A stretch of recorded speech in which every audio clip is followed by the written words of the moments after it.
अस्सलाम वालेकुम students, Microsoft word के लेक्चर नंबर 3 के साथ मैं हूं शाहिद अब्बास और आप देख रहे हैं होराइजन टेक्निकल स्किल्स। आज के इस लेक्चर में हम सीखेंगे होम टैब के अंदर कौन कौन से ग्रुप्स हैं और किस ग्रुप का क्या काम होता है।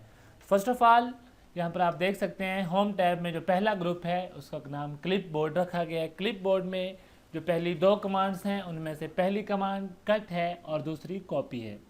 सबसे पहले हम समझेंगे कि कट कमांड किस लिए इस्तेमाल होती है और कॉपी कमांड किस लिए इस्तेमाल होती है।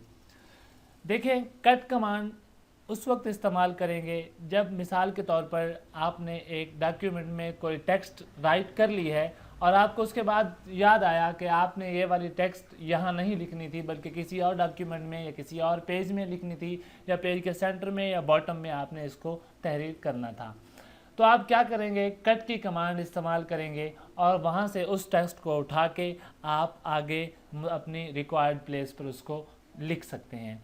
कट किस तरह से करेंगे, सबसे पहले आप इसके शुरू से लेके इसको लॉन्ग अपने क्लिक वाले बटन को प्रेस करके नीचे आएंगे तो ये सारा सिलेक्ट हो जाएगा।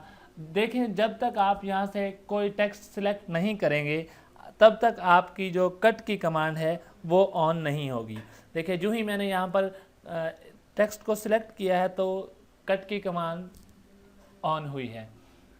अब देखिए स्टूडेंट्स, यहाँ पे हम इसको कट कर लेते हैं, यहाँ से ये चीज़ डिसअपेयर हो गई। अब आप एंटर के बटन से नेक्स्ट पेज पर आ जाएं और यहाँ पर आप फ़र्ज़ किया इस टेक्स्ट को लाना चाहते हैं तो यहाँ पर आप क्या करेंगे, पेस्ट की कमांड देंगे। पेस्ट का बटन यहाँ पर खड़ा है, आप यहाँ जो ही क्लिक करेंगे वो जो आपने टेक्स्ट वहाँ से कट की थी यहाँ पर पेस्ट हो चुकी है। अब स्टूडेंट्स देखते हैं कि इनकी शॉर्ट कीज़ क्या है। हमारे पास यहाँ पर जब टेक्स्ट अवेलेबल थी, अब अगर आप इस पूरी टेक्स्ट को सेलेक्ट करना चाहते हैं या आपकी डॉक्यूमेंट में जो भी टेक्स्ट रिटन है आप उस सारी की सारी को सिलेक्ट करना चाहते हैं तो आप क्या करेंगे, कंट्रोल और ए का बटन प्रेस कर देंगे।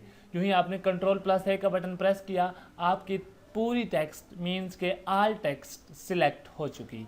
इसके बाद आपने अगर कट करना है तो देखिए, अगर आप कट की कमांड के ऊपर इसको माउस के कर्सर को ला के छोड़ेंगे तो यहाँ पर वो उसने शॉर्टकट की दे दी है कंट्रोल प्लस एक्स। जब आपने कंट्रोल प्लस ए प्रेस किया पूरी टेक्स्ट सिलेक्ट हो गई और उसके बाद आपने जब कंट्रोल प्लस एक्स प्रेस किया तो आपके पास जो ये टेक्स्ट सिलेक्टेड थी वो कट हो चुकी। अब आप एंटर का बटन दबाएं और नेक्स्ट पेज पर आ जाएं। अब नेक्स्ट पेज पर आपने जो ही कंट्रोल प्लस वी का बटन प्रेस किया तो ये वाली आपकी टेक्स्ट यहाँ पर पेस्ट हो चुकी।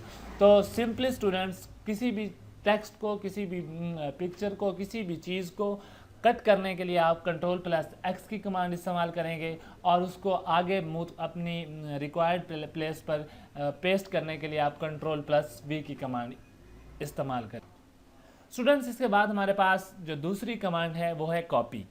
कॉपी का सिंपली मतलब यही है कि आप जो टेक्स्ट आपने यहाँ पर लिखी है आपको यही वाली टेक्स्ट आगे भी किसी बॉक्स में चाहिए है, आगे भी किसी टेक्स्ट बॉक्स में आपको उसकी ज़रूरत है या किसी पेज में आपको उसकी ज़रूरत है। तो आप क्या करेंगे, यहाँ से आप इसको सिलेक्ट कर सकते हैं कर्सर के ज़रिए से, या फिर आप कंट्रोल ए प्रेस करके इस पूरी कमांड को सिलेक्ट कर सकते हैं। जो ये आपने सिलेक्ट की, यहाँ पर कट की कमांड भी ऑन हो चुकी है और कॉपी की कमांड भी ऑन हो चुकी है। अब इन दोनों कमांड में से जो आपकी रिक्वायर्ड कमांड है आप उस पर क्लिक करके इसको आगे लेके जा सकते हैं। मिसाल के तौर पर मैं चाहता हूं कि ये वाली टेक्स्ट इस पेज पर भी बिल्कुल इसी तरह से हो, मतलब मैं इसको कॉपी करना चाहता हूं तो मैं क्या करूंगा, कॉपी के बटन पर क्लिक करूंगा। जो ही मैंने कॉपी के बटन पर क्लिक किया ये टेक्स्ट हमारे पास क्लिप बोर्ड में सेव हो गई और जब मैंने यहाँ पर आके इसको पेस्ट किया तो बिल्कुल सेम इसी तरह की टेक्स्ट यहाँ पर मैं देख सकता हूँ। अच्छा स्टूडेंट्स, अब कॉपी की जो शॉर्टकट की है वो है कंट्रोल प्लस वी। अगर मैं इसको सिलेक्ट करके इसके ऊपर माउस को रखता हूँ तो देखें यहाँ पर कंट्रोल प्लस सी इसकी शॉर्टकट की है। शॉर्टकट की में क्या करेंगे, हम उस वाले टेक्स्ट को वहाँ से सिलेक्ट करके कंट्रोल सी प्रेस करेंगे और आगे जाके हम कंट्रोल वी प्रेस कर देंगे, क्योंकि पेस्ट करने की जो कमांड थी वो शॉर्टकट की थी वो हमारे पास कंट्रोल प्लस।